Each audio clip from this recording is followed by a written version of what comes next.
Bonjour à tous. La préfète de Côte-d'Or appelle à la responsabilité des employeurs des sapeurs-pompiers volontaires face aux conditions climatiques exceptionnelles de ce début d'été et la multiplication des feux de forêt et de végétation sur le territoire. Les agents du SDIS sont particulièrement sollicités. La préfète demande donc aux employeurs de faciliter la libération des salariés pompiers volontaires. La Côte-d'Or est en vigilance orange canicule et risque sévère d'incendie aujourd'hui. Et face à cette troisième vague de chaleur, le gouvernement change de méthode. Un plan hors sec chaleur extrême est déclenché. C'est une mesure inédite. Il permet de mobiliser des moyens de secours pour mieux faire face à cette nouvelle canicule avec des lieux de fraîcheur accessibles en journée.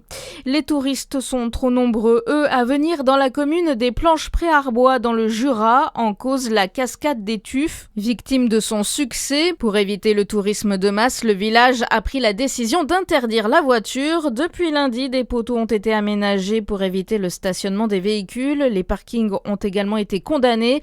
À la place, une navette gratuite a été mise en place. Elle circule tous les jours en continu. Le festival Les Rugissantes a commencé hier au Creusot. Les arts de la rue sont à l'honneur jusqu'à demain. La thématique cette année, les 4 éléments, l'eau, la terre, l'air et le feu. Une façon de sensibiliser le public à son environnement et aux changements responsables pour lutter contre le réchauffement climatique.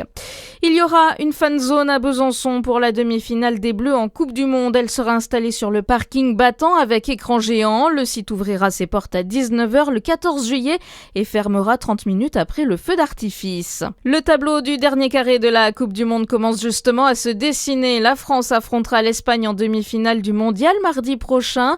Les Espagnols qui se sont qualifiés après leur victoire 2-1 face à la Belgique hier soir. Les quarts de finale se poursuivent ce soir avec la Norvège face à l'Angleterre à 23h, suivi d'Argentine-Suisse à 3h du matin. Bonne journée sur Fréquence Plus.